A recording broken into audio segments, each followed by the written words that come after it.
Yo soy el doctor Claudio Cigalini, soy el jefe del servicio de cardiología intervencionista y tratamientos endovasculares de aquí, del Hospital Privado Rosario.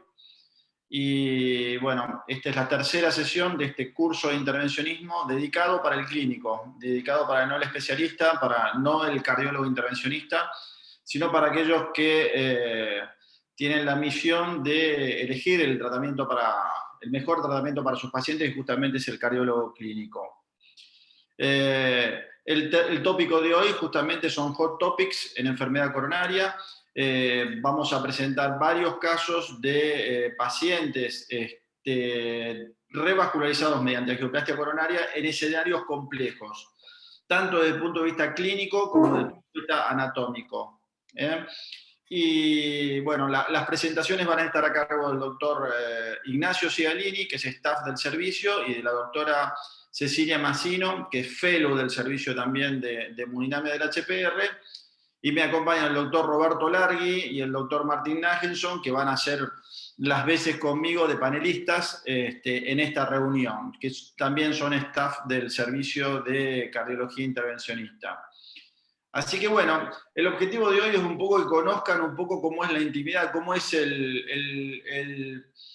digamos, cómo se seleccionan los pacientes y cómo se seleccionan las herramientas para abordar pacientes complejos y qué utilidad tienen estas herramientas. Muchas veces ustedes escuchan términos como rotablator, como IBUS, como FFR, como shockwave, y realmente no tienen bien en claro cuál es su utilidad, cuál es su importancia y realmente qué rol cumplen para abordar este tipo de pacientes. Y eso es un poco lo que les queremos mostrar.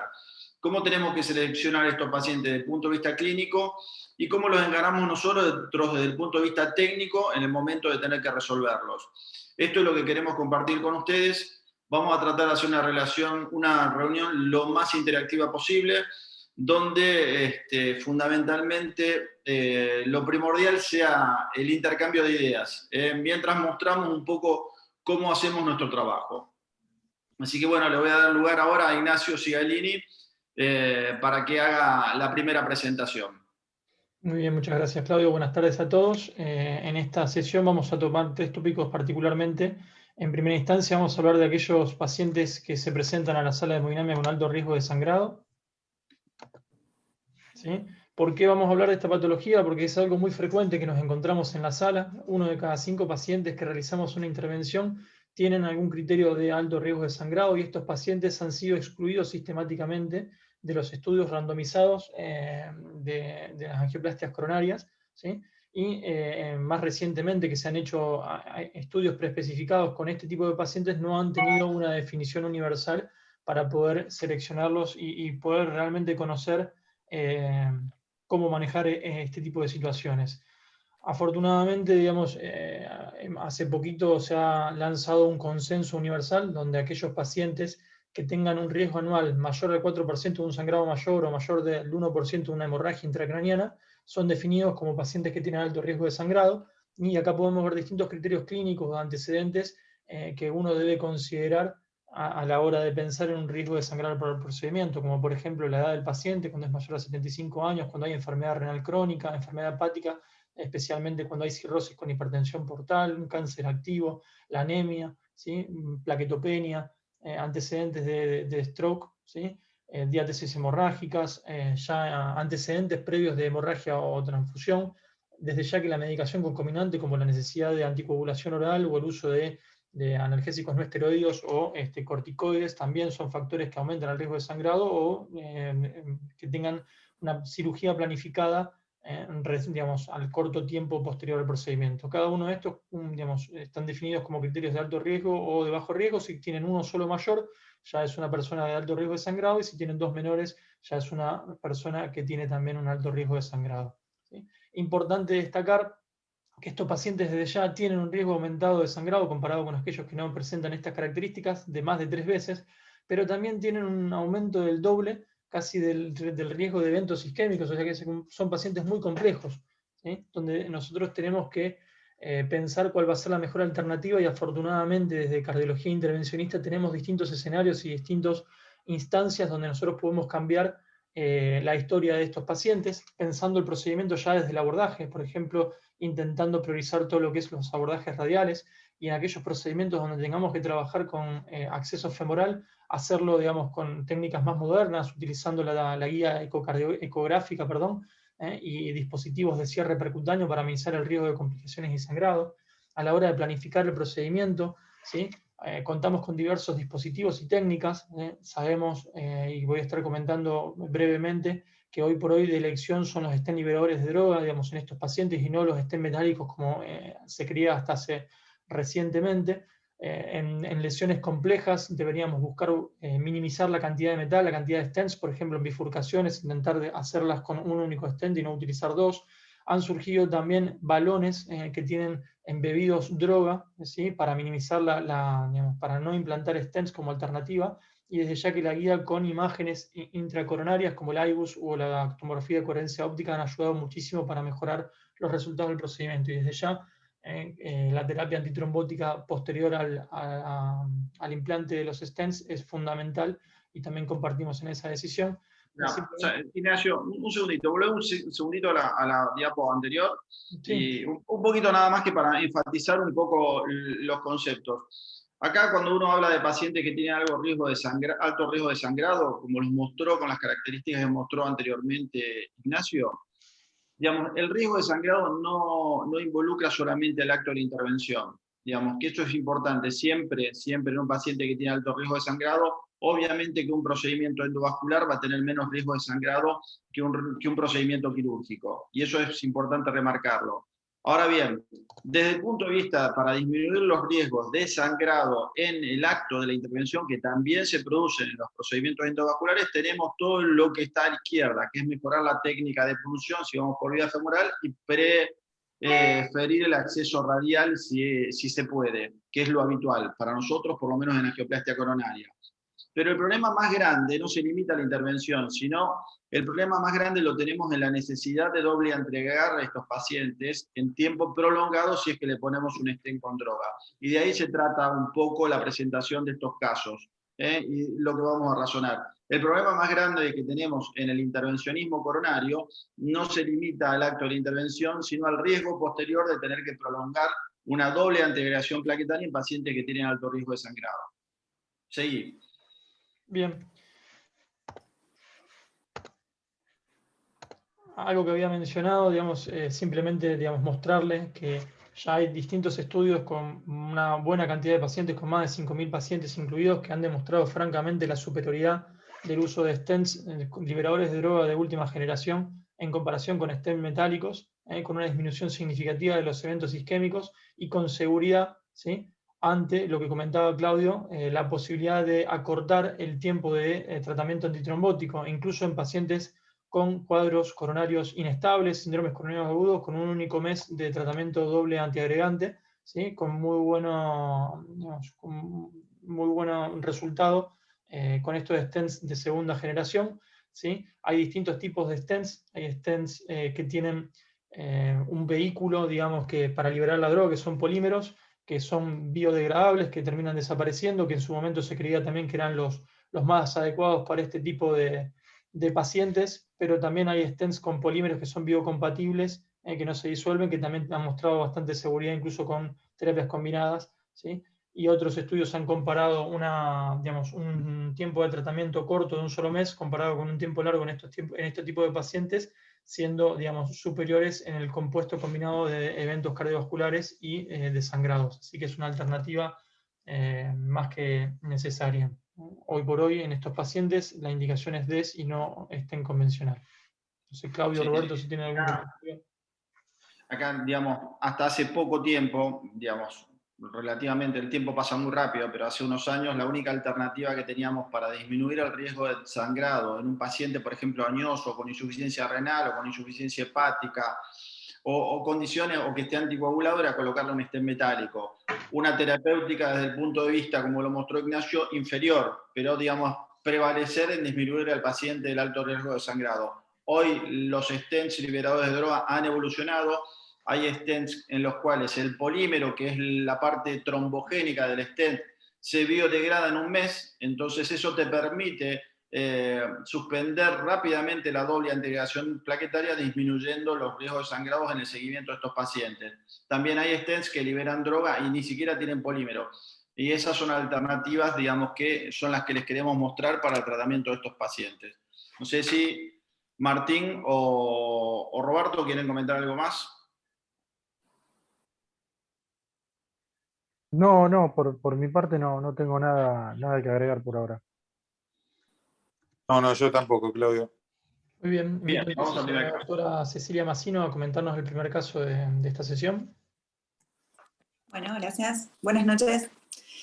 El primer caso entonces es de un paciente de sexo masculino de 77 años de edad, sin hábitos tóxicos, es hipertenso, dislipémico, obeso y ex tabaquista, es portador de una insuficiencia renal leve con un clearance de 50, una anemia moderada, en su último laboratorio tenía una hemoglobina de 11,5 y tiene antecedentes de proctorragia en reiteradas ocasiones con diagnóstico de una rectitis actínica secundaria al tratamiento de un CA de próstata. Además, tiene divertículos colónicos y una gastropatía erosiva.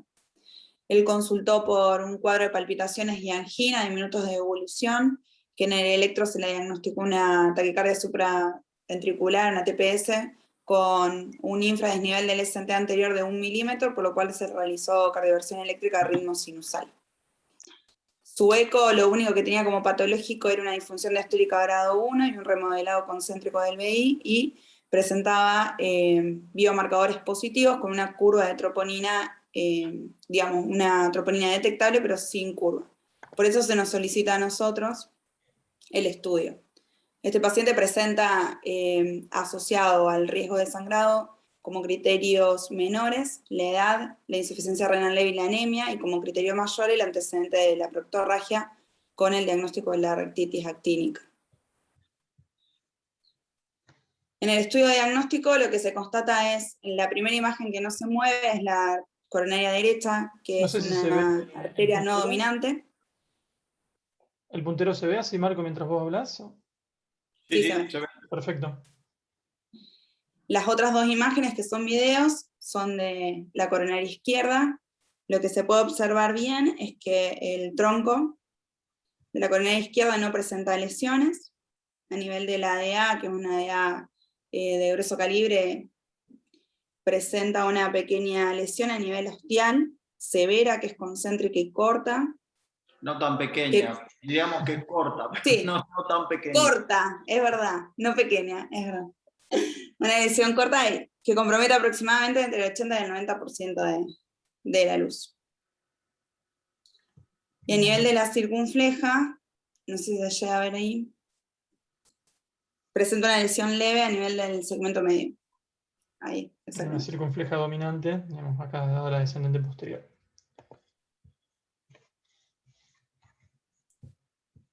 Acá también se ve bien la lesión ostial. Y acá en estas dos fotitas están marcadas para que la puedan evaluar bien. Bueno, se decide obviamente realizar la angioplastia de esta lesión. Inicialmente se le realiza un IBUS, una ecografía intravascular, y se evidencia que a nivel de esa lesión ostial presentaba una placa bastante voluminosa, con un alto contenido lipídico, tiene algunos focos intraplaca de necrosis o hemorrágicos, y tiene una área luminal mínima de 3 milímetros, con una carga de placa del 86%. Está bueno que señales con el puntero, digamos, el área, lo que es todo el área de placa, y la heterogeneidad. Fíjense que la placa es completamente heterogénea, van a encontrar focos más ecolúcidos, tiene focos de calcificación, realmente es una placa muy vulnerable, y el volumen de placa ya te habla de vulnerabilidad, y aparte es una placa muy severa, fíjense que apenas pasa el catéter, digamos, esto que ven ahí central es el catéter, y apenas pasa por la luz de la obstrucción. Después tengo algunos ejemplos para poder describir un poquito mejor lo que vemos en el IBUS. Pero el catéter. Buena pregunta, ¿les parece un remodelamiento? Martín. Perdón, Nacho. No. No, les preguntaba si les parece un remodelamiento positivo, en este caso del vaso. comparando Parecería el que sí, ¿no? Yo creo que lo tiene. Tendría que ver un poco más el corte longitudinal, pero me parece que sí lo tiene. ¿Querés explicar, Martín, digamos, para los que están escuchando, qué sería, digamos, el remodelado positivo? Bueno, cómo no. Sí, sería un aumento del área total del vaso, como para albergar una gran carga de aterosclerótica, y es con un mecanismo de defensa, digamos, que permite preservar la luz a pesar de esa gran carga aterosclerótica. Fíjense que de alguna forma la acomodó el vaso, se dilató y bueno, se preserva algo de luz. Tiene casi 6 milímetros, me parece, de diámetro total. Si bien es un tronco, parece algo bastante grande igual. Y bueno, si no hubiera hecho esa expansión, ese remodelamiento positivo, seguramente el compromiso de la luz sería todavía peor. Es lo que se conocía como fenómeno de Glagow no sé, en los libros clásicos, ¿no? Así es. Muy bien.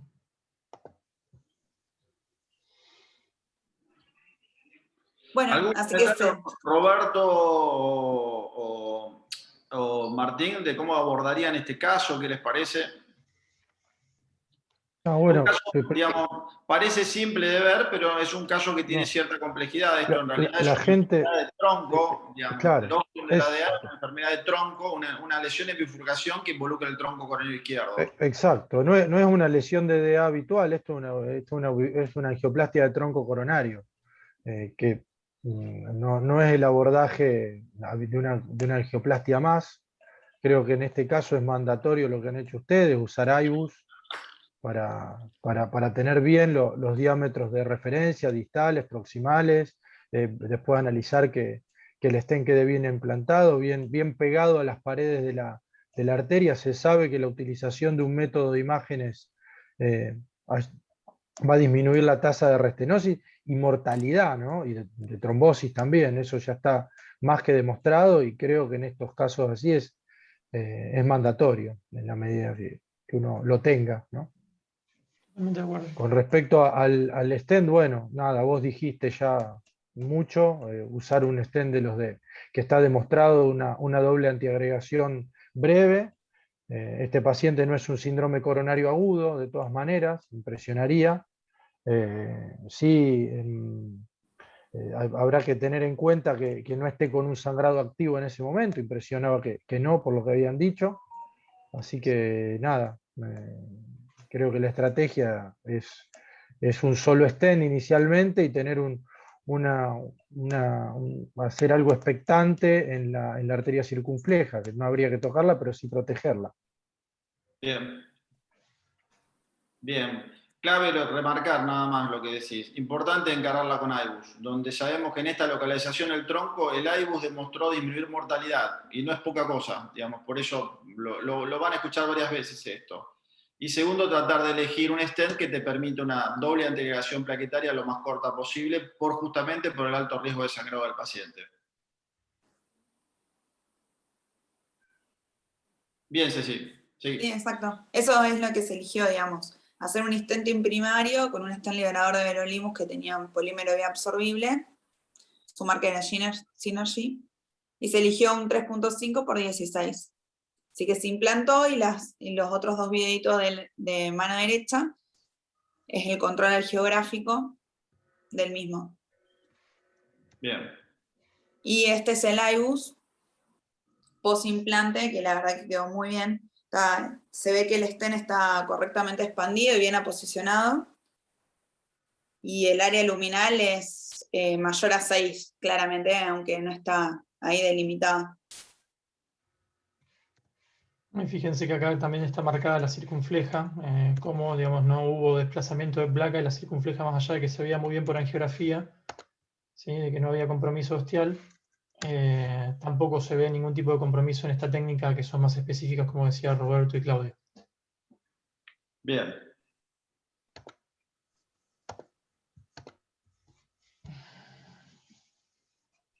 Evolucionó favorablemente este paciente, se fue de alta con aspirina y clopidogrel por 3 meses. En el transcurso de esos 3 meses presentó un sangrado, una proctorragia, se le clasificó como un BARC 2, y luego continuó solo con aspirina. A 1 año de seguimiento no tuvo nuevos eventos isquémicos ni arrítmicos, y su último ecoestrés mostraba una FEI del 60%, llegó a los 4 MET y no tuvo signo de isquemia. Para los que no están acostumbrados a la clasificación BARC, digamos, esto es un sangrado leve, pero que motiva la consulta a una institución, o sea, requiere algún tipo de intervención por el personal médico. A diferencia de las que son BARC 3, que ya requieren algún tipo de transfusión o requieren, digamos, o significan una caída significativa de la hemoglobina. Este fue un sangrado menor, pero que requirió de consulta. Solo como dato, probablemente se está evaluando, todavía no está en las guías, la monoterapia que hoy por hoy hacemos con aspirina probablemente cambie en un futuro y la monoterapia que dejemos sea solamente con clopidogrel. Hay varios estudios que se presentaron incluso este año en el ACC, donde demuestran que la monoterapia con clopidogrel es superior a la aspirina. Sobre todo porque disminuye el riesgo isquémico, de eventos isquémicos, y también disminuye el riesgo de sangrado. O sea que probablemente, sobre todo en estos pacientes con alto riesgo de sangrado, el antiagregante plaquetario a elegir como monoterapia no sería la aspirina, sino probablemente el clopidogrel. Bueno, muy bien, y como comentaba Claudio, digamos, la elección del tratamiento antiplaquetario después de estos pacientes es clave. Fíjense que acá está marcado, digamos, dependiendo la presentación del paciente, si es un cuadro estable, como comentaba Roberto, o un cuadro inestable, ¿sí? Aquellos pacientes que se someten a una angioplastia, independientemente del stent que se utilice, y tengan alto riesgo de sangrado, digamos, la indicación, fíjense que es menor, o sea, la evidencia que respalda estas indicaciones es mucho menor a la que de aquellos pacientes que no tienen alto riesgo de sangrado, ¿sí? Donde es consenso de expertos o de calidad B, donde se recomienda de 3 a 1 mes de tratamiento doble antiplaquetario para pacientes con enfermedad coronaria estable. Y aquellos que se presentan con síndromes coronarios agudos deberían cumplir con 6 meses de tratamiento. Aquellos pacientes que están anticoagulados, que este no es el caso, pero también para que lo conozcan, son pacientes que también tienen alto riesgo de sangrado, como mencionábamos antes. Uno debería hacer una triple terapia con aspirina, clopidogrel y superior un NOVAC a una antivitamina K, por el menor tiempo posible. En guías americanas hablan solamente de limitarlo en la internación, sobre todo en cuadros estables, y si no, extenderlo solamente a 1 mes. Y después continuar con el anticoagulante oral directo y clopidogrel, y después del año continuar solamente con el anticoagulante directo. No sé si por ahí alguno tiene un comentario.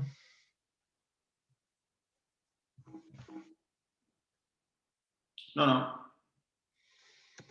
Bueno, pasamos al segundo caso. Este es un paciente de 53 años, tabaquista y dislipémico, con antecedentes cerebrofamiliares de un hermano con infarto joven a los 40 años, que como dato de color tenía una enfermedad de von Willebrand que había presentado varios sangrados en diferentes intervenciones menores, siendo esto un criterio mayor para catalogarlo como de alto riesgo de sangrado. Se presentó con angina de reciente comienzo en clase funcional 2, con estudios ambulatorios que tenían una buena función ventricular sin trastornos de motilidad, ligeros ateromas lipídicos en ambas carótidas, pero sin obstrucciones significativas, y un ecoestrés que tenía un índice inferior y lateral, con arritmia ventricular compleja en el esfuerzo y isquemia inferoapical, septoapical y lateroapical en el máximo esfuerzo.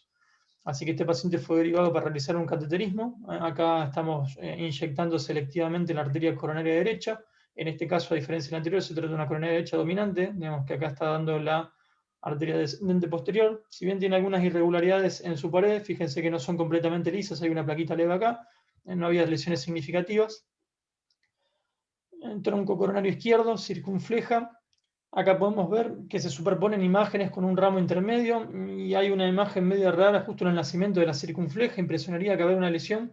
Esto también para mostrarles la importancia de uno prestar una buena atención a la angiografía, porque tiene sus limitaciones, son imágenes en 2 dimensiones y uno tiene que buscar realmente la proyección que permita hacer la mejor vista y poder diferenciar las distintas estructuras, ¿sí? En este caso, arteria circunfleja, ramo intermedio y arteria descendente anterior. En estas proyecciones craneales vemos bien desplegada la descendente anterior, que tiene de vuelta irregularidades en todo su trayecto, pero sin estenosis significativas. ¿Sí? Acá hay otra proyección con la arteria descendente anterior y un ramo diagonal. Y lo que se ve acá son los lechos distales de las circunflejas también, pero cuando vamos a focalizarnos específicamente en el ostium de la arteria circunfleja, ahí podemos identificar una lesión focal, concéntrica, pero bastante severa del ostium de la circunfleja. ¿Sí? Y como vemos acá en esta vista Spider, podemos diferenciar perfecto la trifurcación que hay del tronco con la descendente anterior hacia arriba, el ramo intermedio y la circunfleja. O sea que se nos presenta un escenario bastante complejo en un paciente con alto riesgo de sangrado y compromiso ostial. Como decía Roberto nuevamente, esto, digamos, involucra indefectiblemente, digamos, el tronco, y por eso se nos plantean distintas alternativas, y como mencionaban antes, desde ya que en estas angioplastias es necesario o es obligatorio, debería ser obligatorio, hacer una valoración con un ultrasonido intravascular. Estas son imágenes, digamos, para que ustedes puedan tratar de entender un poco mejor. El punto negro que van a ver en todas las imágenes es el catéter de IBUS, ¿sí? Y uno puede diferenciar las 3 capas de la arteria, digamos, acá en comparación con su corte histológico, en íntima, media, que es más oscura, y la adventicia, que es blanca, alrededor. ¿Sí? Así se debería ver una arteria normal, ¿sí? Una íntima chiquita, digamos, con una buena luz, ¿sí? La adventicia más clara, a diferencia de cuando la placa tiene un core lipídico, digamos, cuando tiene, perdón, alto contenido lipídico, que se ve como algo hipoicoico. La luz del vaso es esto que se ve acá, es bien chiquito, y todo esto que está alrededor es placa, ¿sí? Esto es la capa media y afuera la adventicia. Cuando el contenido de la placa aterosclerótica es más fibrosa, se ve un poco más blanco, pero sin producir sombra acústica, es más hipericoica, similar a lo que es la adventicia. Y cuando hay calcio, se ve bien blanco, ¿sí? Bien hipericoica, y tiene como no deja pasar el ultrasonido, digamos, genera lo que es una sombra acústica, como se puede ver acá. Esto es lo que nos permite por ahí también entender cuál es la composición y cómo poder planificarlo. ¿Sí? Este es el IBUS que hicimos de este paciente. Acá podemos ver un corte longitudinal de la arteria en todo su trayecto, de vuelta en negro por el catéter, y podemos ver cómo acá se achica, cómo está la placa, ¿sí? Que tiene un componente fibrótico, pero también con un gran contenido lipídico, ¿sí? Como se ve acá, una gran carga de placa del 76% y un área luminal mínima, que es lo que queda de luz, de 3 milímetros cuadrados. Uno, digamos, arbitrariamente como corte, cuando es menor a 4 milímetros cuadrados, cualquier vaso que no sea el tronco es significativo, es severo. ¿Sí? Y como decía Roberto, digamos, el IBUS no solamente nos sirve para determinar esto, la composición, sino que para también tomar medidas de referencia. Esto es este corte, digamos, después de la lesión, podemos ver cuánto mide el vaso realmente para poder elegir nuestra estrategia, y cómo está el tronco, ¿sí? Que tiene un área luminal de 10. ¿Sí? El tronco, digamos, para considerarlo como severo, tiene que tener una área luminal mínima menor a 6, o sea que no tiene una enfermedad severa del tronco. Lo que hicimos también, como se debería hacer en las bifurcaciones, fue analizar, en este caso en la trifurcación, cada uno de sus ramos. ¿Sí? La arteria descendente anterior, como ven acá en el corte longitudinal, tiene un poco de placa, pero sin enfermedad significativa. El ramo intermedio lo mismo, ¿sí? Y acá la imagen que veíamos de la circunfleja. Entonces, nuestra intención fue tratar de minimizar el procedimiento y sobre todo la cantidad de metal, porque si eventualmente uno implanta un stent, podíamos llegar a comprometer los otros ramos secundarios que no tenían gran enfermedad y requerir de implante de más cantidad de stents. Esto es importante lo que está diciendo ahora Ignacio, digamos, desde el punto de vista de la planificación. Cuando uno trata una bifurcación y coloca un stent, la intención, por ejemplo, en el caso anterior era terminar la angioplastia con un stent, pero cuando uno trata una bifurcación, no sabe si va a terminar con un stent o en la misma angioplastia va a comprometer la otra rama y vamos a tener que terminar con una técnica de doble stent de bifurcación. Colocar 2 stents en una bifurcación implica que ese paciente va a tener más riesgo de trombosis. Entonces, suspender precozmente la antiagregación, por más stent de nueva generación que estemos utilizando, no sería muy deseable. En el otro caso era justificable implantar un stent porque estábamos tratando una descendente anterior y era una descendente anterior muy grande. O sea que en el caso de que se nos complicara y tuviéramos que terminar con un stent también en la circunfleja, estábamos protegiendo un territorio enorme. Acá estamos tratando una circunfleja que es relativamente chica, y en la cual para tratar esa tenemos el riesgo de tener que poner hasta 1 o 2 stents más porque encima estábamos en una trifurcación de tronco, cosa que no deseábamos justamente porque no deseábamos prolongarle la doble antiagregación a este paciente. Entonces ahora le vamos a mostrar cómo lo resolvimos. La intención, digamos, bueno, acá es para mostrarles un poco lo que comentaba Roberto y Claudio, digamos, de la utilidad del IBUS en comparación, digamos, con la angiografía sola. Digamos, esto es un metaanálisis con muchos pacientes que demostró una franca disminución de los eventos cardiovasculares mayores, ¿sí? Principalmente también una necesidad de revascularización, y no solamente es hacer IBUS, sino que hacer IBUS y mirarlo de forma criteriosa y buscar un resultado óptimo de correcta expansión del stent, de que no haya disecciones en los márgenes del implante, ¿sí? De que el área luminal mínima del stent sea adecuada, porque fíjense que cuando uno hace una angioplastia subóptima, incluso con IBUS, la tasa de falla del vaso, digamos, que es muerte cardiovascular, infarto causado por el vaso tratado o revascularización del vaso tratado, pero por una cuestión clínicamente relevante, aumenta notablemente en el paso del tiempo, ¿sí? En comparación con cuando uno logra un resultado, busca realmente y logra un resultado óptimo, donde los resultados son mucho menores, ¿sí? Así que esto para mencionarlo también me parece muy importante. Registros argentinos, el más grande que es el RADAC, de más de 3.000 pacientes con angioplastia, demostraron una tasa de uso de menos del 1% del IBUS en cualquier angioplastia en Argentina, y nosotros estamos más o menos alrededor del 20%. ¿Sí? En este último año, más o menos, en las últimas 200 angioplastias, usamos IBUS en el 20%, que es un número altísimo para nuestro país, pero porque estamos convencidos del beneficio que tiene esta práctica para nuestros pacientes. Nosotros, como comentaba Claudio, en este caso, lo que decidimos usar fue, digamos, no tratar de implantar metal, digamos, implantar simplemente, digamos, hacer angioplastia con un balón con droga, y para disminuir la chance de disección que ocurre con los balones convencionales, utilizamos esto que se ve, que es un balón de corte que tiene unas láminas, que son 3 láminas helicoidales de nitinol que rodean el stent y que permiten tener, digamos, una dilatación y una preparación de placa más controlada. Los balones convencionales, cuando dilatamos estas obstrucciones, tienen una tasa de disección del 30%, por eso en general la mayoría terminan con un stent, ¿sí? En cambio, estos balones generan, digamos, una disección en una mucho menor frecuencia, del 13% aproximadamente. Así que hicimos una preparación de placa con este balón, que esto genera en general, que permite en general obtener también una mayor ganancia luminal, y ante la no evidencia de disecciones hicimos una angioplastia con balón con liberación de drogas, ¿sí? Y este es el resultado final, donde vemos una estenosis residual menor al 30% sin ninguna disección, así que un resultado más que exitoso. Hoy por hoy los balones con droga, digamos, están más que nada recomendados en lo que es restenosis intrastent. Ya hay metal, así que lo que se hace es inflar el balón con droga en forma prolongada dentro del mismo, pero ya hay distintos estudios que han intentado utilizarlo en lesiones de novo, en pequeños y grandes vasos, sobre todo en bifurcaciones, ¿sí? Y especialmente también hay un estudio que se investigó en pacientes con alto riesgo de sangrado, comparándolo con el BMS, que era la terapia estándar hasta hace muy poco, donde hubo una superioridad, digamos, una disminución franca del 65% de los compuestos cardiovasculares mayores, de muerte cardiovascular, infarto o necesidad de revascularización en el seguimiento a 3 años. O sea que es una alternativa más que viable también a considerar, y fue lo que decidimos usar en este caso. No sé, Robert, por ahí vos tenés también bastante experiencia en DEV, si querés mencionar algo más.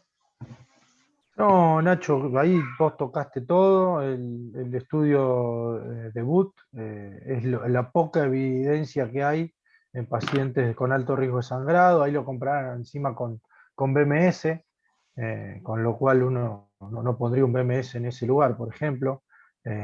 Y las 4 cosas o 5 que hay que tener en cuenta cuando uno utiliza eso es que vos lo tocaste y que lo hicieron, una muy buena preparación del vaso. Lo hicieron con un scoring balón, así que mejor que eso no se puede. Tener en cuenta los diámetros, que eso se hace con imágenes, que imágenes también es mandatoria para hacer DEV en coronaria de novo, o sea, con lesión de nuevo. Y tener en cuenta bien el size, el diámetro, y siempre tener de backup, lamentablemente, un stent, porque puede ser que uno lo termine necesitando, y ese hubiese sido la piedra en el zapato en ese caso. No pasó. Y sí recomiendan hacer una nueva angio, esperar un tiempo, digamos, que uno hizo esta intervención, no irse inmediatamente como por ahí se iría habiendo hecho una angioplastia con stent, sino esperar un tiempito, repetir la angio para ver que no haya algún recoil, alguna cosa que bueno, te cambie la estrategia. Pero nada, perfecto. Así que no tengo mucho más que No, agregar que eso. muy buenos conceptos, Robert.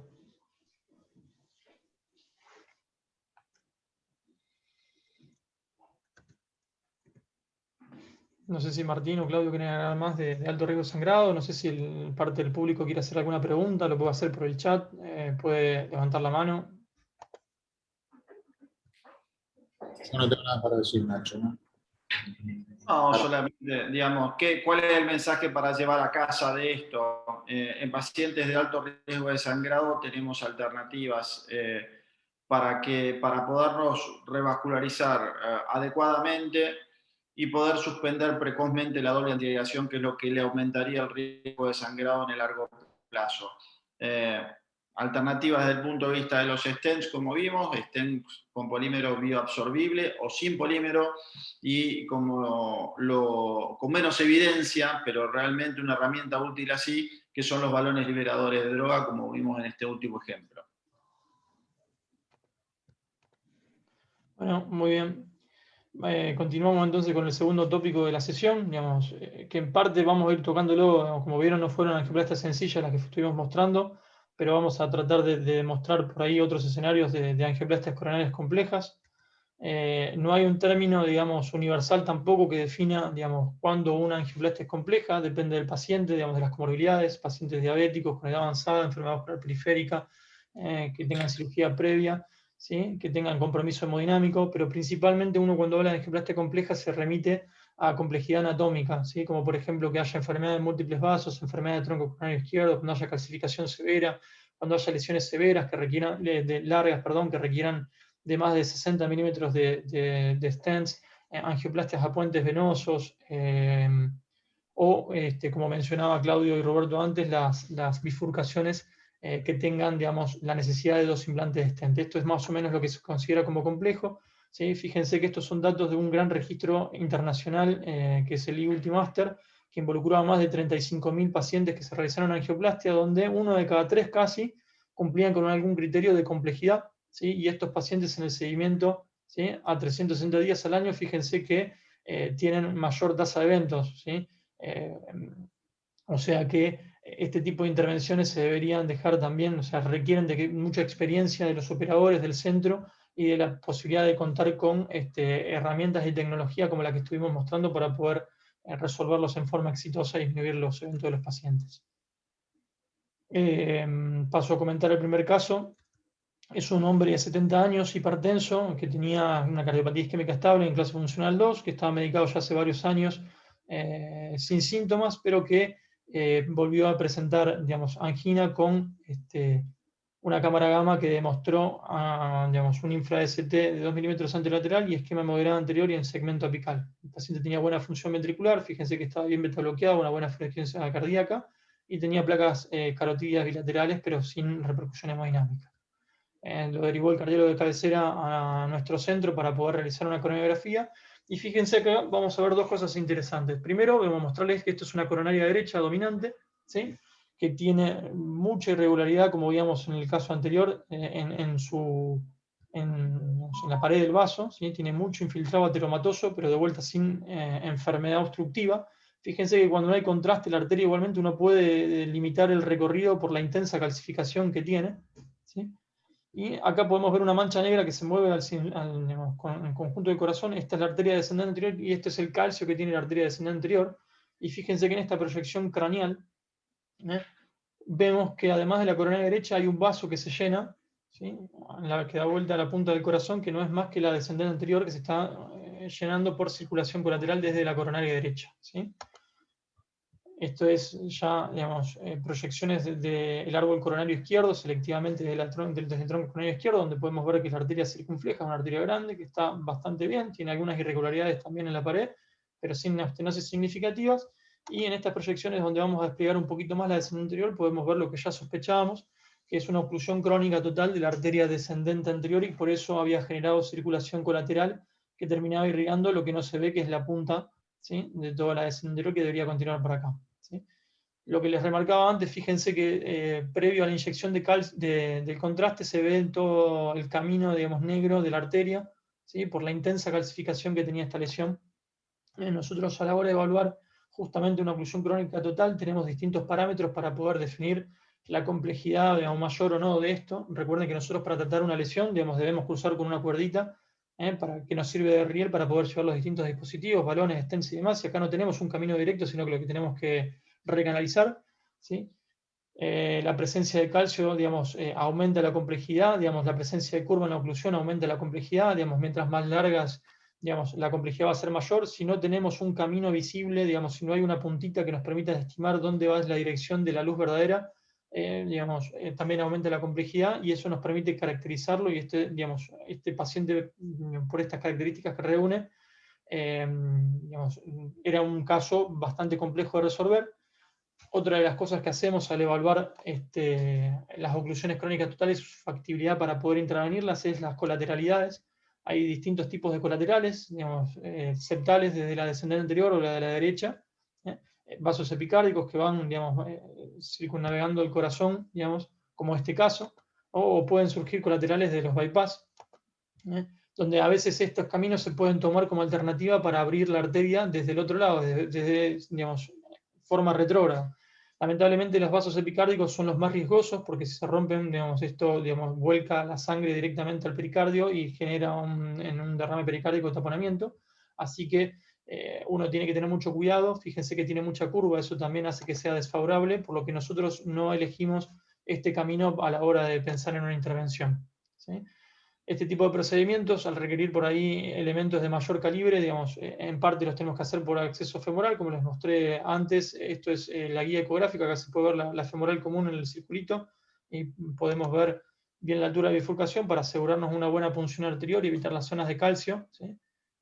Acá, digamos, es para que ustedes vean en la sala cómo más o menos trabajamos. En este tipo de intervenciones, si bien no pensábamos abordar la arteria desde la coronaria derecha, sí la usamos para poder guiar el procedimiento. Fíjense cómo cambia la concepción de la imagen cuando hacemos una inyección dual desde la coronaria derecha y desde la descendente anterior, y podemos entender un poquito mejor cuál es el camino, ¿sí? Y poder guiar cuerdas que son un poco más agresivas para poder encontrar ese camino, ¿sí? Guiando todo el procedimiento desde la inyección desde la coronaria derecha, para evitar que, si uno, digamos, no va por el camino verdadero, digamos, la inyección hidráulica pueda generar una disección que propague, digamos, se genere más hematoma. Acá, como ven, digamos, la cuerda finalmente ha cruzado, ¿sí? Y nos permitió esta vista, digamos, entender que estábamos dentro de la luz del vaso. Pero se nos presentó otro problema, digamos, la cantidad de calcio.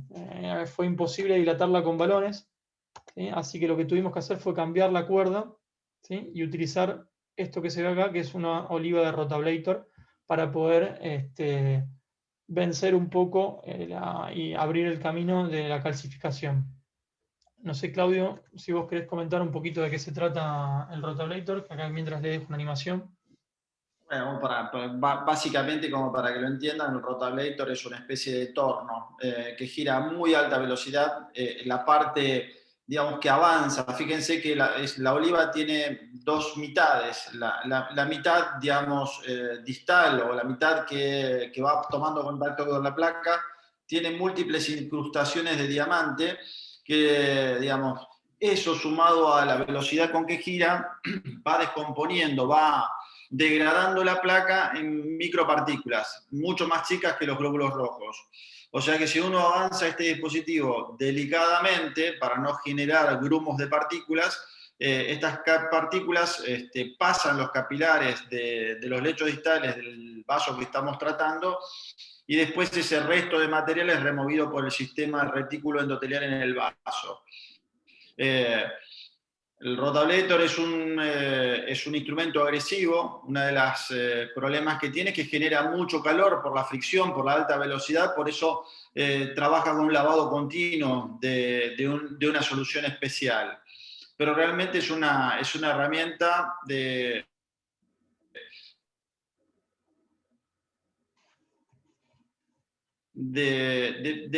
práctica. Lo estamos utilizando en menos del 1 al 2% de los casos, pero es específicamente indicado para el tratamiento de lesiones calcificadas.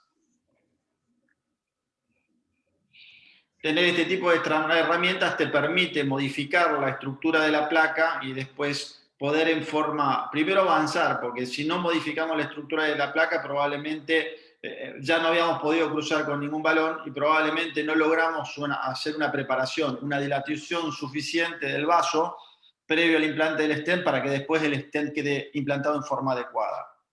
Vamos a ver un ejemplo de un caso donde no se siguieron estas guías, no se preparó bien el lugar y el stent francamente quedó infraexpandido. Mientras continúo, digamos, con el caso, ¿sí? El rotablator permitió después preparar la placa y lo que hicimos fue avanzar. Esto es el catéter de IBUS, para el que no lo ha visto. Esta es la imagen. Acá está el transductor que viaja sobre un riel, sobre la cuerda, ¿sí?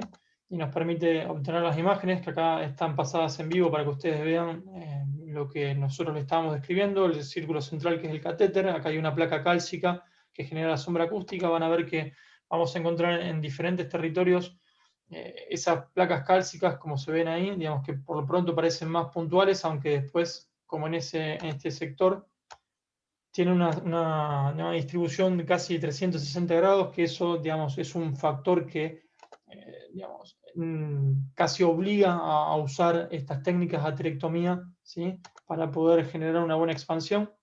Acá hay otro sector donde vemos una placa circunferencial de calcio. Esto después del rotablator hay fracturas, digamos, que permiten, digamos, ver el trabajo que hizo.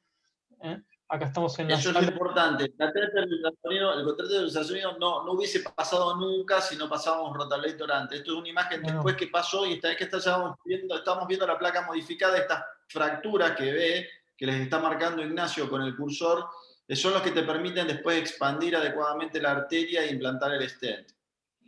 Pero imagínense que esto, que ya es una luz bastante disminuida, es por rotablator, realmente el lumen de la arteria estaba mucho más comprometido previamente. Bien, esto es para que vean, digamos, es una foto del procedimiento, ¿sí? Acá estamos, esto es el controlador, digamos, el advancer del rotablator. Esto es lo que nos permite hacer esos movimientos muy sutiles que comentaba Claudio de la oliva, ¿sí? Y acá tenemos en forma simultánea registros paramétricos del paciente, electrocardiograma, presión, saturación, etcétera, los registros en vivo de la angiografía con imágenes de referencia y el IBUS, el ultrasonido intravascular, para permitir, digamos, en la sala misma tomar las decisiones y, bueno, brindarle la mejor atención al paciente.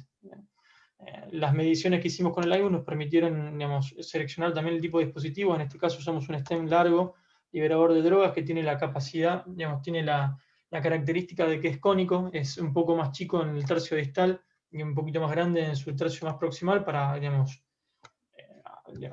asimilarse mejor a la distribución del vaso. Y acá podemos ver uno de los resultados después del implante con una correcta expansión de los stents. Y este es el IBUS posterior. Fíjense que lo que se ve ahora como blanco, estos puntos son el stent. Y fíjense que ahora está mucho más expandido, se ve bastante simétrico, bastante circular, a pesar de la intensa calcificación.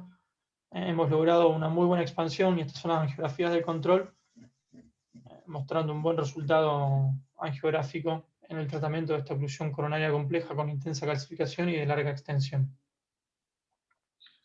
No, un detalle de cómo ha evolucionado la técnica también de los stents. Este es el stent más largo que hemos colocado, por lo menos en mi experiencia, tiene 60 milímetros.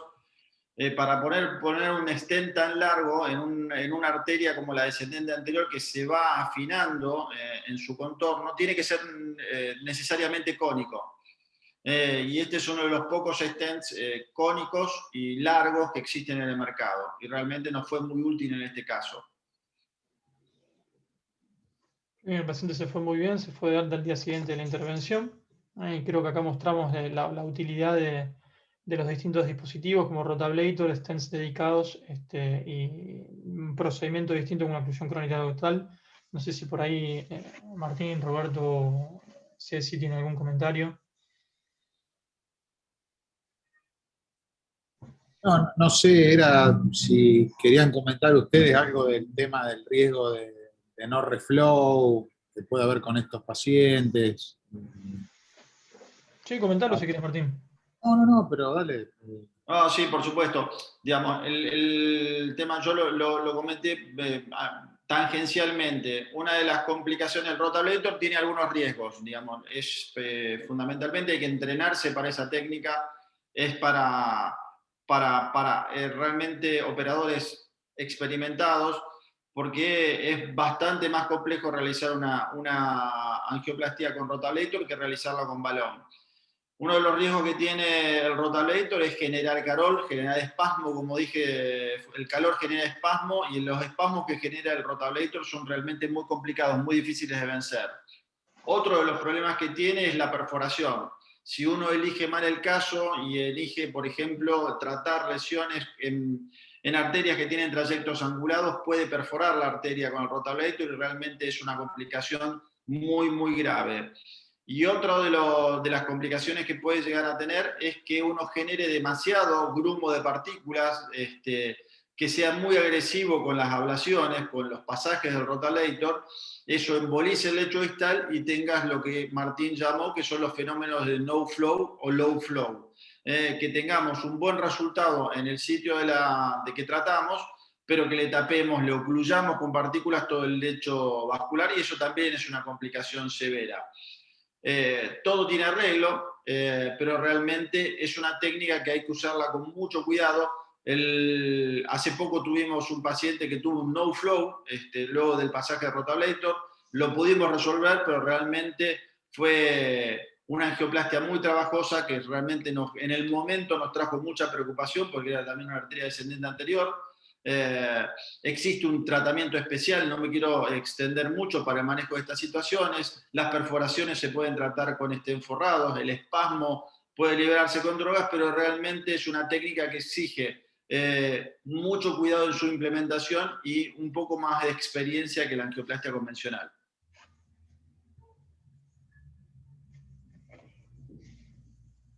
Bueno, muy bien, continuamos con un nuevo caso, otro caso complejo. Este es un paciente de 65 años, hipertenso, diabético, dislipémico, que consulta por un síndrome coronario agudo, una angina de reciente comienzo, ¿sí?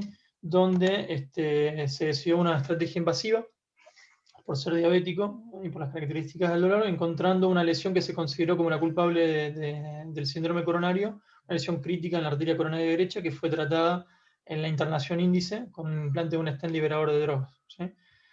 Pero el paciente tenía también enfermedad severa remanente de la arteria descendente anterior, también con severa calcificación. La lesión era bastante larga, bastante extensa, y fíjense que también se ve sin inyección del contraste, digamos, cómo se pinta de negro la arteria descendente anterior por su intensa calcificación. En la arteria circunfleja, una arteria grande que no tenía enfermedad significativa. En este caso, digamos, una alternativa a utilizar podría haber sido el rotablator, pero por los riesgos y las desventajas que tiene, afortunadamente han surgido otras técnicas que son un poco más simples y que no tienen el riesgo de liberación de partículas y no reflow, que se las voy a mostrar. Acá por ahí podemos ver un poquito mejor el calcio, digamos que son esas manchas negras que se ven antes de la inyección de contraste y después, ¿sí? Lo que nosotros elegimos, acá bueno, estamos haciendo una valoración nuevamente por ultrasonido. Fíjense de vuelta cómo se ve, digamos, en distintos territorios la intensa calcificación concéntrica, ¿sí? Con mucha sombra acústica en gran parte de la arteria, sobre todo acá en su segmento más distal, lo que hacía pensar de que no íbamos a poder dilatar con balones convencionales. Y en este caso utilizamos una técnica especial, que es un balón dedicado que tiene la capacidad de emitir pulsos de litotricia, ¿sí? Como por ejemplo la litotricia que se utiliza para romper los cálculos renales.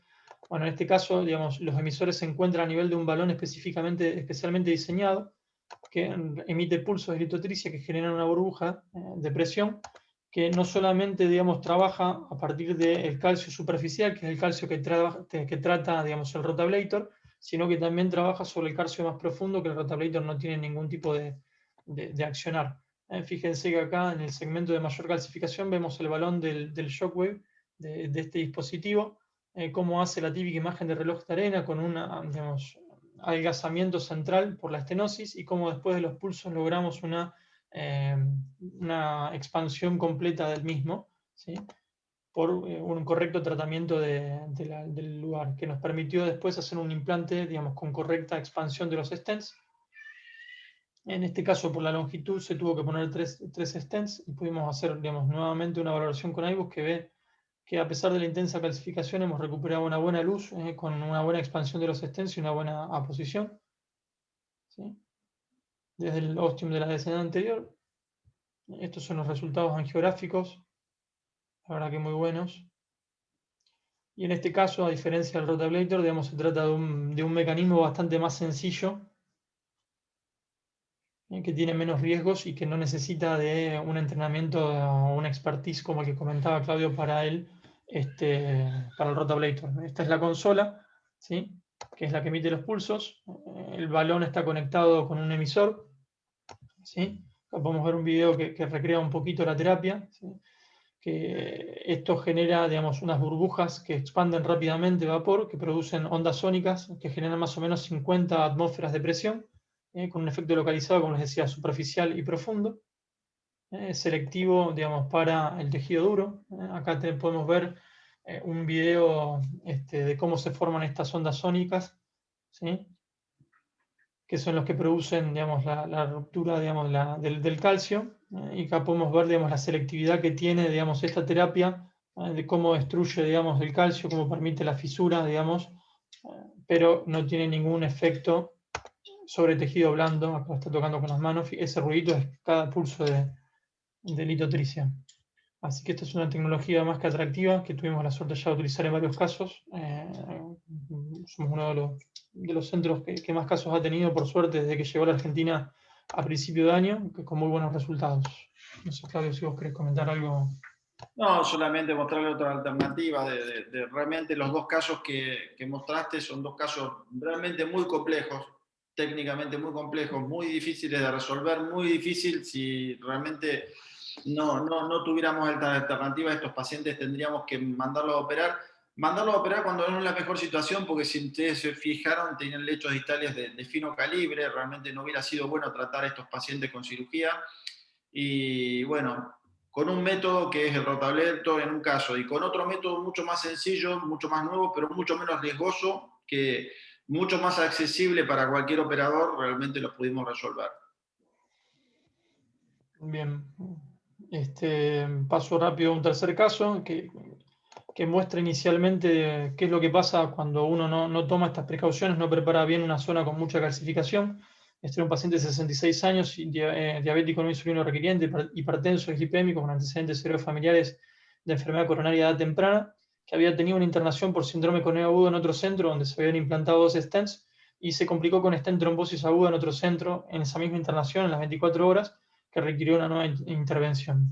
El paciente evolucionó después con angina de meses de evolución, con isquemia franca anterior, una cámara gamma que a 6 Mets, tenía isquemia severa apical y pequeña extensión septoapical con infra-ST de B3 a B6.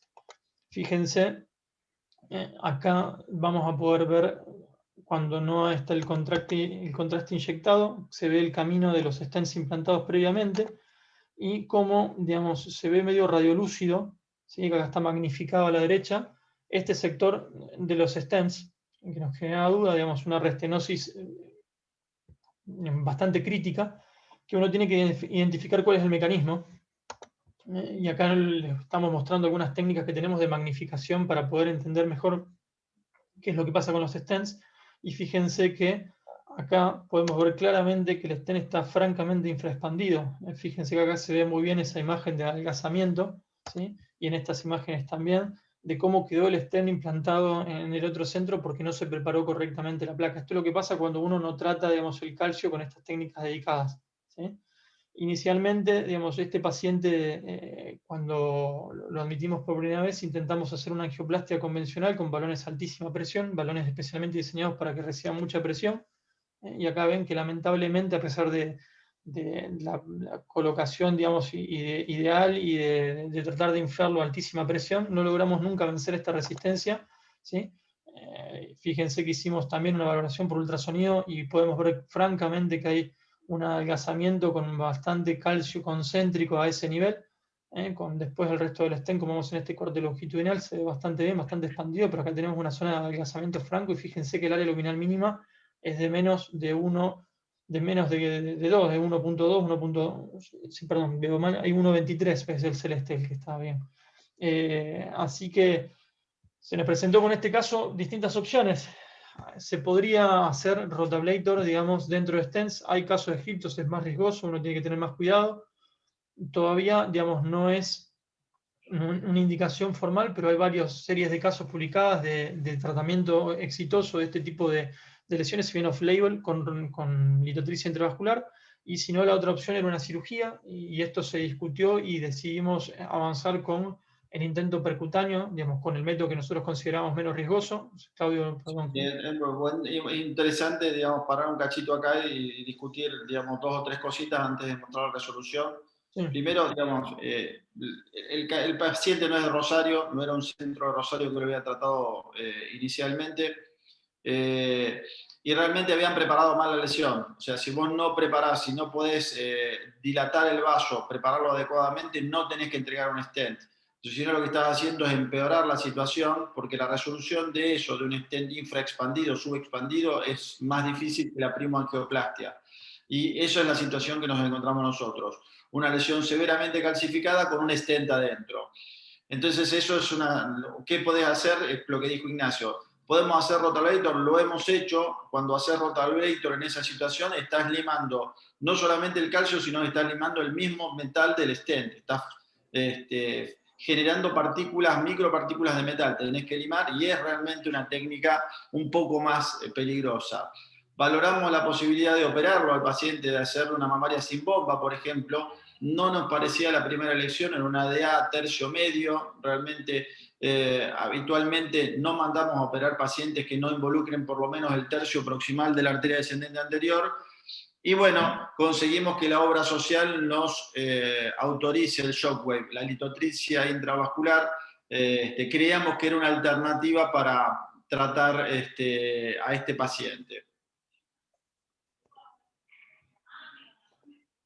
Bueno, y acá estamos nuevamente en la sala, digamos, con este caso. Acá estamos conectando el traductor del balón de litotricia con su conector, y acá podemos ver ya en esta imagen cómo, digamos, a partir de la litotricia logramos una expansión completa del balón en ese lugar, ¿sí? Esta es la imagen del balón anterior que les habíamos mostrado, donde se ve claramente como que tiene, digamos, no logra expandirse. ¿Cómo? Cómo desaparece la cintura del balón, digamos. Exactamente, y como ahora, digamos, logramos la correcta expansión.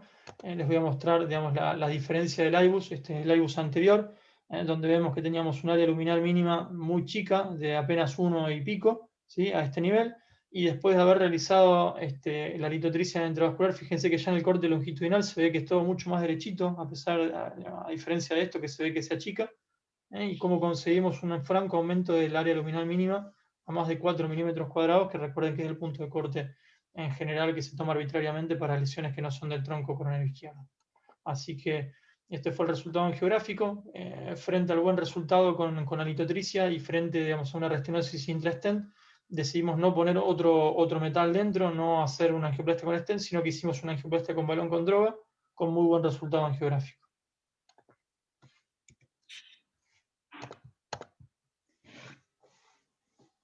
Jessy, Martín, Robert, ¿algún comentario?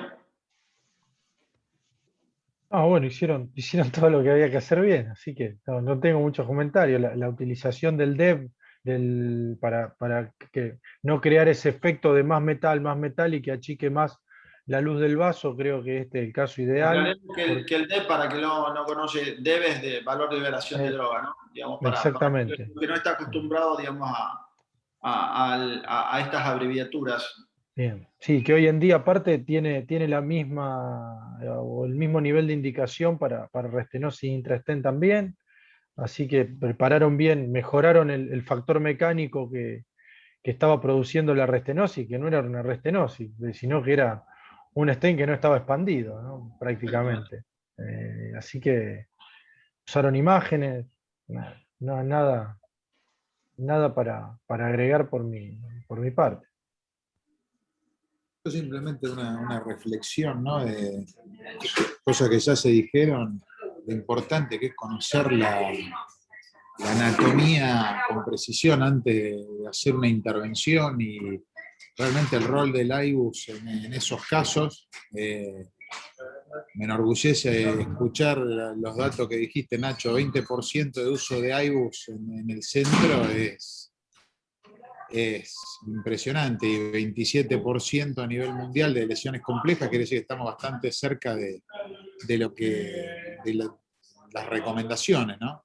Y bueno, vimos la utilidad del IBUS en diagnosticar claramente lesiones calcificadas, que por ahí en la angiografía no siempre lo parecen tanto, ver la distribución de ese calcio, ver fenómenos de remodelamiento positivo que nos pueden generar falsas impresiones de lesiones no tan severas, o sea, infravalorar el grado de estenosis por angiografía, que como sabemos es una luminografía, conocer bien el origen de las ramas de bifurcación que están involucradas en una lesión, y realmente, bueno, no es de sorprender los resultados o la estadística que mostró Ignacio de la mejoría de los resultados clínicos y angiográficos cuando se usa el ultrasonido intravascular en lesiones complejas, ¿no? Por todo esto que fuimos viendo en cada uno de estos casos.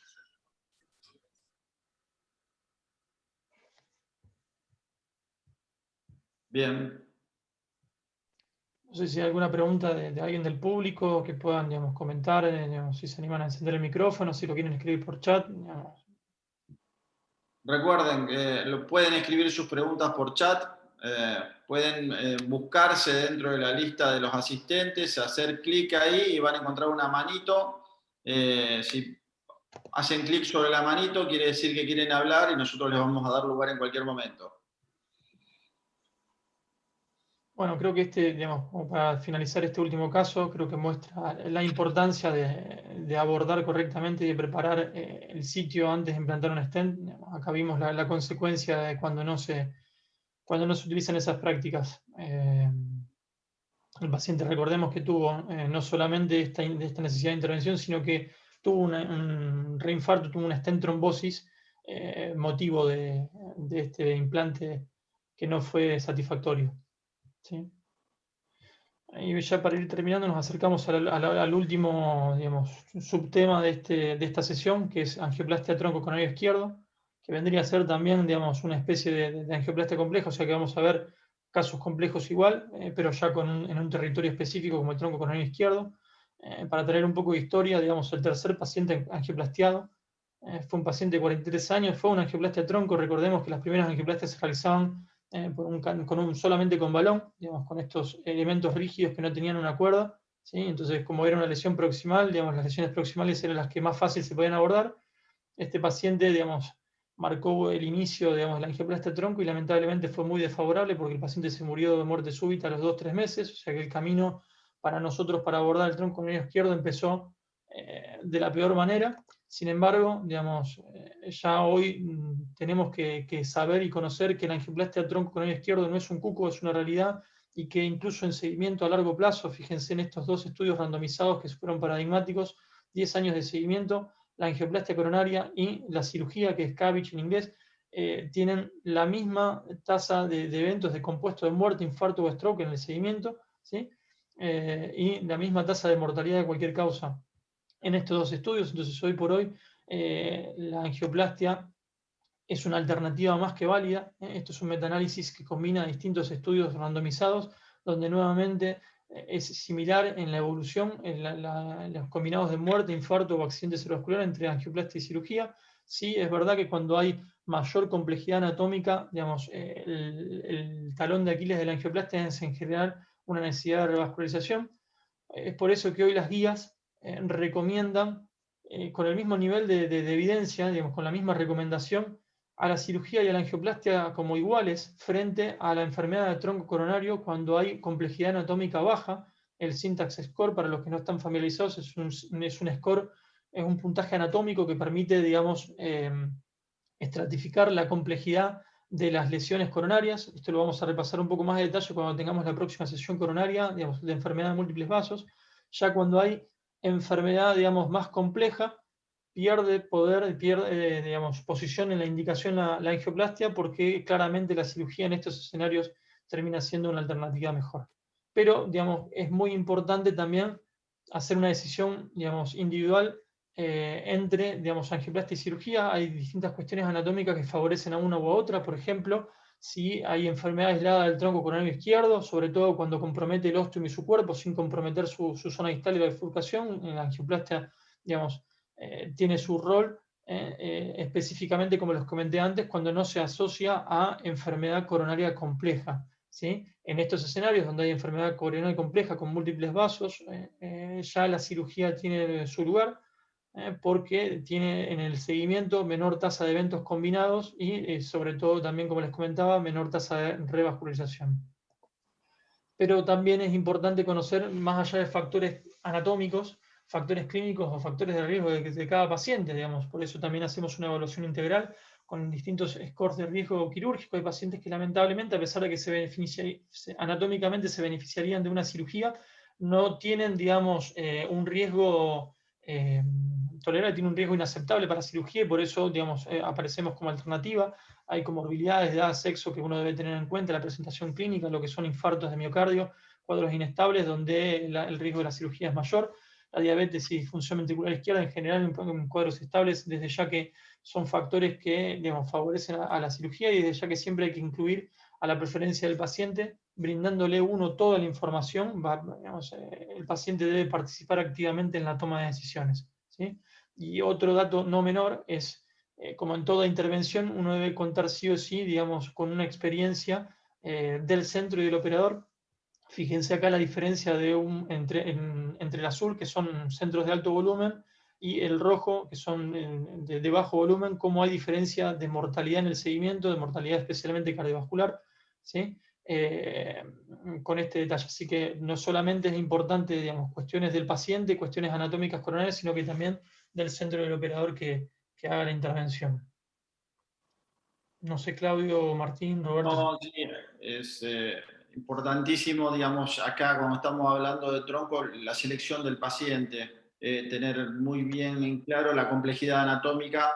No debemos realizar angioplastia de tronco cuando estamos en situaciones anatómicas complejas, llámese un syntax mayor de 32. Esto ya lo vamos a ver cómo se calcula el syntax y lo importante lo vamos a ver en la próxima sesión de enfermedad coronaria compleja. Pero sí sepan que es muy importante valorar la característica clínica del paciente, probablemente pacientes que tienen alto riesgo para la cirugía, probablemente la balanza se incline en favor de la angioplastia, como generalmente lo hacemos, pero también hay otra cosa que importante que se tienen que preguntar ustedes en el momento de indicar qué experiencia tiene el grupo quirúrgico, qué experiencia tiene el grupo intervencionista. Deben conocer los resultados y deben saber, que ya lo mencionamos antes, si el grupo tiene IBUS o no tiene IBUS.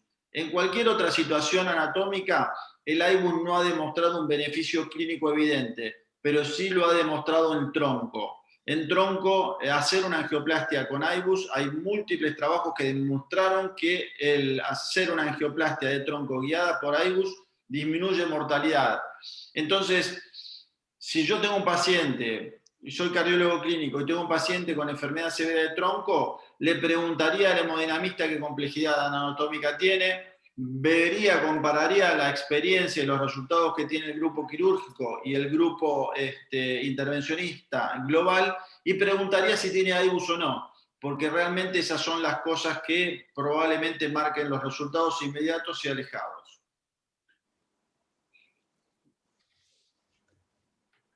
Martín, Roberto, Ceci.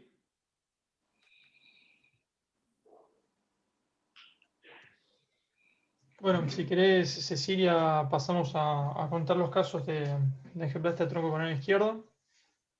Bueno, ¿ahí se escucha bien? Sí. Sí, perfecto. Bueno, este caso es bastante interesante justamente por todo lo que nombraron anteriormente. Es una paciente de 67 años, sin hábitos tóxicos, hipertensa, dislipémica, extabaquista y estresada. Tiene antecedentes de angina en clase funcional 2 de 1 año de evolución con un SPECT positivo. Ese SPECT demostraba una isquemia anterolateroapical con una prueba de esfuerzo positiva por Angor e infra-ST. Llegó a los 9 METs y tuvo un ITT máximo de 18.000. Ingresó en esta institución de manera programada para la realización de una cinecoronariografía por justamente presentar un SPECT positivo. En el diagnóstico, estas dos imágenes, estos dos videos son de la coronaria derecha, que es dominante y se demuestra en su segmento medio una obstrucción excéntrica corta y severa, que, con un compromiso de aproximadamente un 80% de su luz. En estos dos videitos se muestra la coronaria izquierda, en donde se ve claramente a nivel del tronco una lesión severa de casi un 90%, bien ostial, y se llega a apreciar en la arteria descendente anterior, en segmento medio, también una lesión severa, corta, de casi un 80%. El syntax score calculado de esta paciente era de 19, es decir, bajo. Si bien Es tenía una lesión que asusta, ¿no? Si bien tiene enfermedad de tronco, digamos, la complejidad anatómica, digamos, no es alta, porque las lesiones que se encuentran, digamos, son cortas, no tienen calcio, no comprometen bifurcaciones. Por eso, digamos, a pesar de que tiene enfermedad en múltiples vasos, es una paciente que tiene, bueno, justamente una indicación, digamos, similar o una evolución similar, digamos, con angioplastia que con cirugía. No sé, Claudio, por ahí. El caso está bueno para la discusión y de hecho lo discutimos en forma multidisciplinaria, porque es una paciente de bajo riesgo quirúrgico, una mujer joven, sin comorbilidades, una muy buena candidata también para cirugía, pero bueno, como lo demostró Ignacio, esta paciente con un score de syntax bajo tiene el mismo grado de recomendación que el de la cirugía para el tratamiento de la enfermedad de tronco. Lo hablamos con su médico de cabecera, lo hablamos con la paciente. Los cirujanos obviamente opinaron que se tenía que operar, nosotros opinamos que le podíamos ofrecer la posibilidad de angioplastia y evitarle una cirugía, y finalmente se optó por el tratamiento con angioplastia.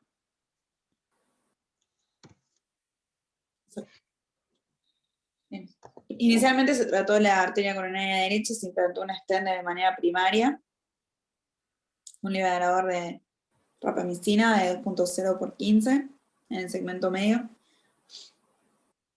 Y posteriormente se decide tratar la lesión en segmento medio de la arteria descendente anterior, también con un stent liberador de rapamicina.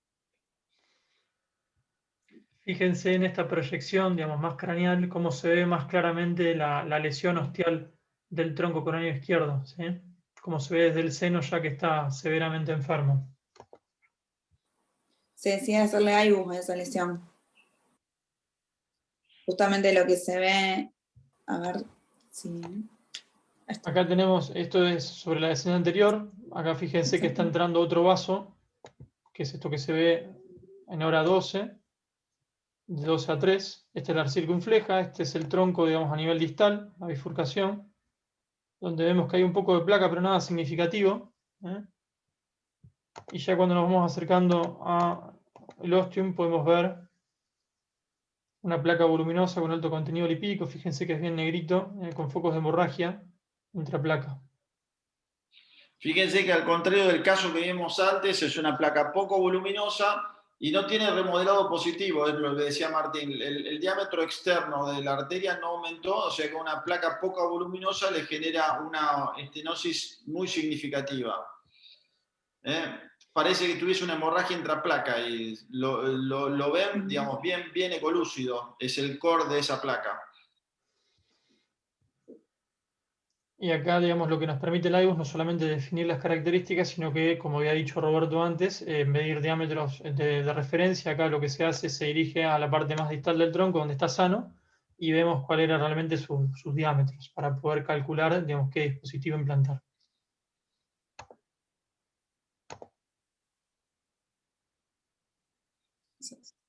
Y así es que se decidió implantar un stent, ahí dice 3,5, pero era 4 por 9. Bien, este es el resultado. Y ese es el resultado. que el IBUS. Que ahí ya se ve bien el stent bien expandido, posicionado. Estamos yendo de vuelta de distal a proximal. Ahí entra la circunfleja. Ahora estamos en tronco. Y ya vemos que está el stent, que son esos Aprovechando que acá en el ejemplo se ve muy bien, se ve, al ser un stent grande se ve perfectamente, ustedes ven los struts, los alambres, digamos, de cada celda del stent. Lo que uno tiene que controlar son algunas cosas, digamos, cuanto mejor queda el stent, menos riesgo de restenosis y menos riesgo de trombosis del stent. Y los parámetros que nosotros tratamos de valorar con el stent es que el stent esté lo más simétrico posible, lo que esté más redondito posible, y que cada celda, cada strat, cada componente del stent esté efectivamente en contacto con la pared arterial. Si no está en contacto, eso primero que hace que su mecanismo de acción antiproliferativo no sea efectivo porque no está liberando la droga en la pared, y segundo, ese segmento mal posicionado es fuente de trombosis y aumenta el riesgo de trombosis aguda y subaguda. Por eso es tan crítico y tan importante el implante de stent guiado por IBUS en tronco coronario izquierdo.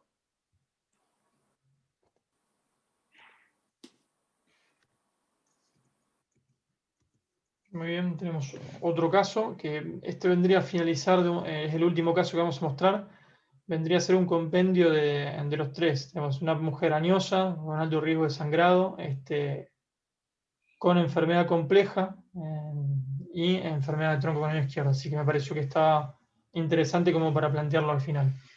Cecilia, todo tuyo. Sí.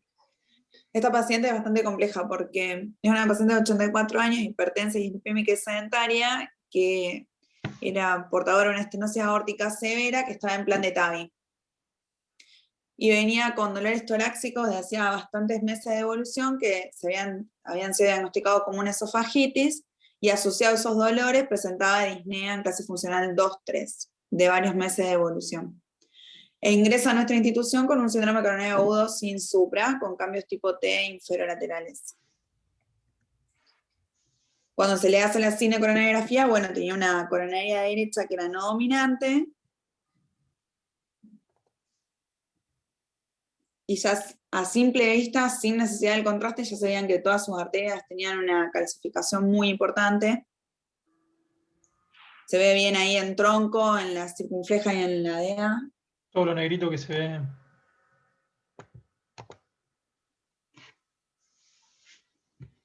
Y en estas dos proyecciones lo que se puede ver bien es, por un lado, a nivel del tronco, una lesión, una obstrucción bien concéntrica, bastante severa,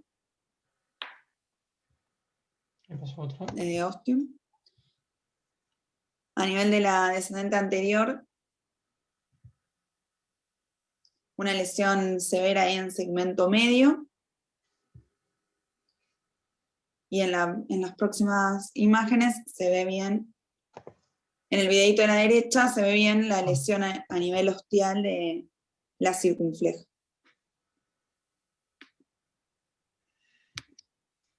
Bien, entonces estamos hablando de una mujer de 84 años con estenosis aórtica severa y enfermedad del tronco coronario izquierdo compleja con calcificación en bifurcación y de arteria descendente anterior, que se ingresó en contexto de un síndrome coronario agudo.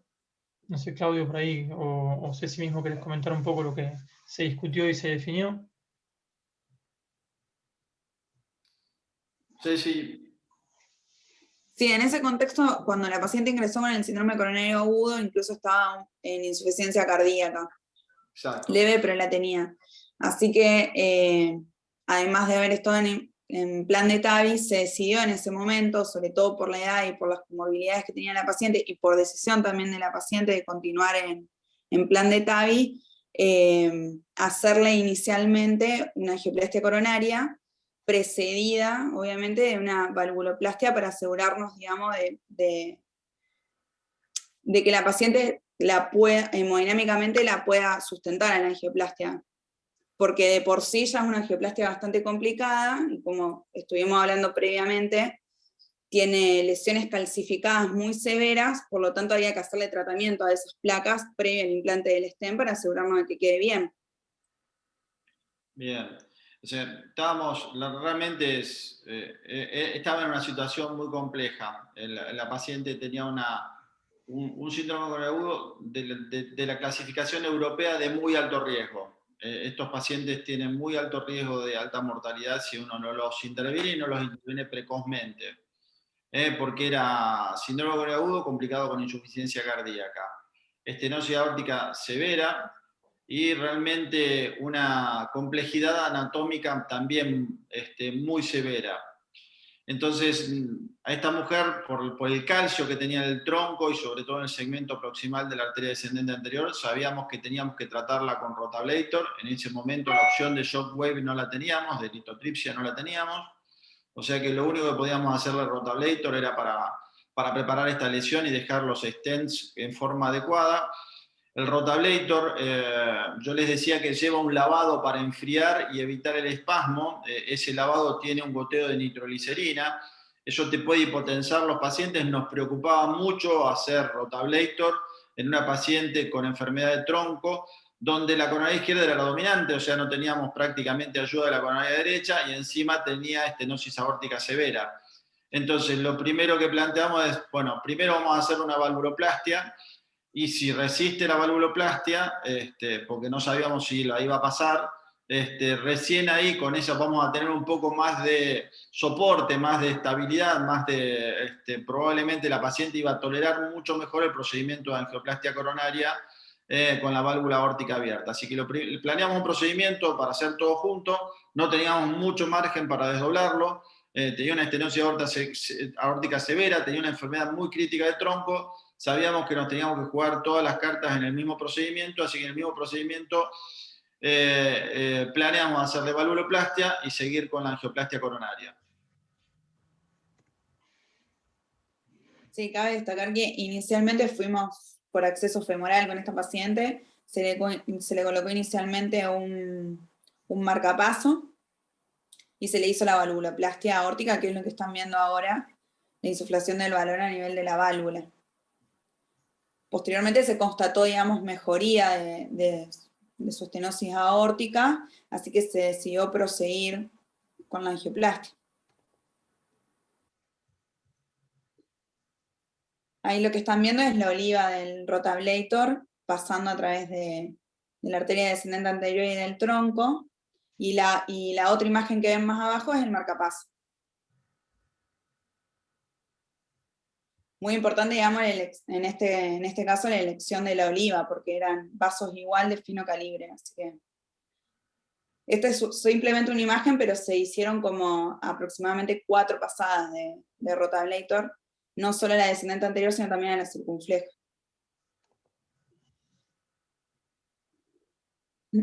Posteriormente se decide implantar un stent a nivel del segmento medio de la arteria descendente anterior, y luego se decide hacer con una técnica de Aiken Crash, que es una técnica especial que se hace para bifurcaciones, tratar lo que es la descendente anterior, el tronco y la circunfleja. Primariamente se implanta el stent en la circunfleja, y Acá posteriormente, sí, no sé si lo querés explicar vos, Nacho, pero... Dale, no hay problema, esto no es para aburrirlos y demás. Esta es una técnica que la utilizamos porque es la que ha demostrado, digamos, en distintos estudios clínicos mejor resultado en tronco. Incluso, digamos, hay un estudio paradigmático que demostró que frente a lo que nosotros convencionalmente hacíamos, que es intentar poner menos metal, que es la técnica de provisional stenting, poner uno solo y si queda bien lo dejamos así, y si no, después poner un segundo stent. Acá es ir directamente, digamos, con una estrategia de 2 stents, con una técnica especial, que no los voy a aburrir, pero fíjense la cantidad de pasos que necesita. Es implantar el stent primero en el ramo secundario con protrusión hacia el ramo principal. El crash, digamos, es inflar un balón en el vaso principal para crashear, digamos, el stent. Después volver a cruzar ese stent que ya está deformado y hacer lo que se llama un kissing balloon, son los balones simultáneos, para volver a dar una geometría a ese stent, acomodándose a la conformación de la bifurcación, poner después un stent en el vaso principal, ¿sí? Optimizando el segmento principal, que sabemos que va a tener un diámetro mayor que el que tiene, digamos, a nivel distal, volver a cruzar el ramo secundario para hacer el segundo kissing, ¿sí? Y después volver a optimizar el segmento proximal. Esto que parece así sencillo, son muchos pasos, es mucho material, es muy compleja esta técnica, pero realmente nosotros en estos escenarios las elegimos porque, como ven, tiene una disminución franca de la falla, digamos, de la lesión, que es muerte cardiovascular, digamos, por esto, o necesidad de reintervención, 4% al año versus 2%, y el seguimiento a 3 años se mantiene, digamos, la franca diferencia. Así que ahí, digamos, ya habíamos crasheado el stent y hecho el primer kissing, y se está implantando el segundo stent desde tronco a la DA. Sí, si querés, Ceci, perdón. No, está bien, está bien. Después se implanta y se hace un kissing balloon posterior, es decir, se inflan 2 balones adentro simultáneamente, y todo esto fue obviamente chequeado con IBUS. No mostramos el IBUS previo en honor al tiempo, pero fíjense que este es el IBUS de control posterior. De vuelta acá tenemos el corte longitudinal, desde proximal, desde el tronco hasta distal. Como de los puntos celestes vamos viendo, digamos, a nivel de tronco, digamos, la buena expansión de los stents, a nivel de la bifurcación circunfleja y descendente anterior, muy buen resultado con una adecuada área luminal, como podemos ver también en este corte longitudinal. Fíjense lo simétrico que está, así que nos fuimos muy conformes, a pesar de lo complejo del caso, el complejo de la paciente, se pudo resolver en forma adecuada después de discutirlo, de pensarlo y de llevar a la práctica lo que creíamos que era mejor para la paciente. Este es el resultado en geográfico posterior.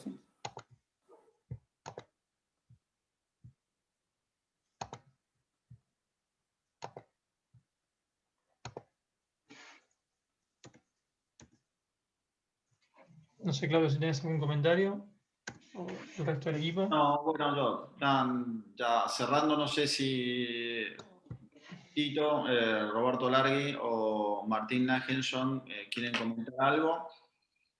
Si la gente del público también, de los asistentes, quieren comentar algo. No, yo felicitarlo por la verdad que unos casos excelentes, súper complejos, muy bien resueltos, con todo lo mejor que se le puede ofrecer hoy a un paciente en una sala de hemodinamia. Simplemente eso.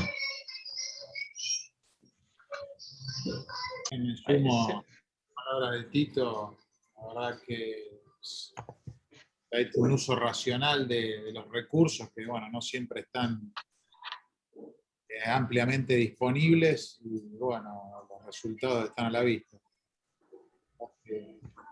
Muy lindo haber hecho este repaso. A veces en la cotidianeidad uno se le pasa por alto lo que se va haciendo.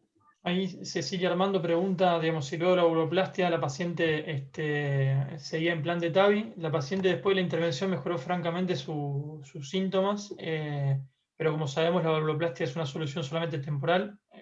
Nuevamente después hubo progresión de la estenosis y se hizo eventualmente después el implante del TAVI, sí.